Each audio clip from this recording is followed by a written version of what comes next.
Hi, I'm James Robinson, and this is my stock pick of the week. Today's pick is Manpower, symbol MAN. So I'm going to change up the way I'm doing these videos. I've gotten some feedback that they're a little long and they're a little dry. So instead of doing one video that's 20 minutes, I'm going to do 4 videos. One that is an overview, which I'm going to publish today. And then every day for the next few days, I'll publish the subsequent ones. I'll do one on the operations of the company, one on debt and dividends for the company, and one on wealth creation. So they'll each be about 5 minutes. There'll be a little more bite-sized pieces that hopefully people can watch and glean information from. So Manpower is a leading worldwide human resources firm. The company's services include recruitment and assessment for temporary, permanent, and contracted labor. They do training and development for current and new employees for companies.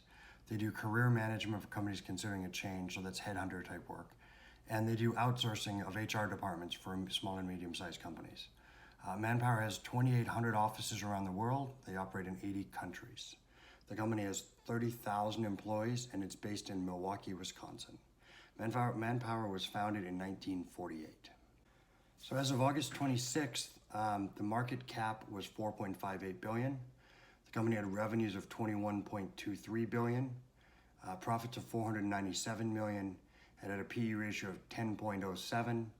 The dividend yield is 2.71, and the debt is $1.53 billion. Now, one thing, if you look at this, you'll recognize that those revenues and the profits derived from the revenues seem out of whack. Usually I like companies that do a much better job in terms of having better margins than that.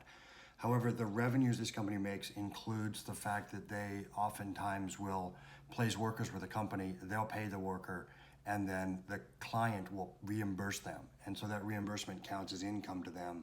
And so this $21 billion is not a real number. It's kind of goosed up by the fact that they've got a pass-through of so much money to the employees that work for them. So it's really not as bad as it looks. As we talk about every time, I grade companies on a scale of 1 through 4 in 29 categories. I grade them over the very long term. The first 9 categories are operating related, and I'll do an entire video on this. The next 9 are financial and debt and risk management categories. And the final is management, and those management categories have to do with how well the company does in returning wealth or creating wealth for the shareholders. And I'll do a video on that as well. So the company's grade for operating is 3.22. Anytime the grade is above 3.0, that's a very solid company. So this company is 3.22 for operating. It's 3.1 for management and 3.4 for financial. The total GPA is 3.24. That gives it a total score of 88 points. That ranks it 71st out of the 885 companies that I look at. And when I look at the fact that it's rated so high and we're buying the thing at a 10 cap, or at 10 times earnings, a PE of 10, you can see why the company is so attractive. Also, the company has one category where it's in the red, that's gross margins, and we've already discussed the gross margins are artificially high because of the fact that they're passing through so much of their revenue directly to their temporary and contracted employees, which they've placed with companies. For the most part, the company is average or above average and very, very significantly above average in most categories. So a very well-run company. The company has a little bit of exposure to recessions because, as you can imagine, in a recession, there will be there's less demand for employment or less demand for the services. That's offset to some degree because they do HR work, they do headhunter work, and they do helping employees who lose a job or helping companies who are laying people off, helping those people find new jobs, and that offsets some of the losses that come from a recession. So the first question I'd like to ask about a company is, does the company have a consumer monopoly? Now, just to refresh your memory, a consumer monopoly is really a term that I believe was coined by or made popular by Warren Buffett.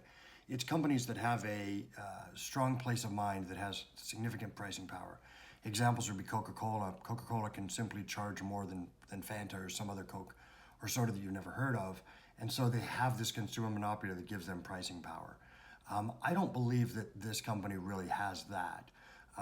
The reason the company is so attractive is due to its size.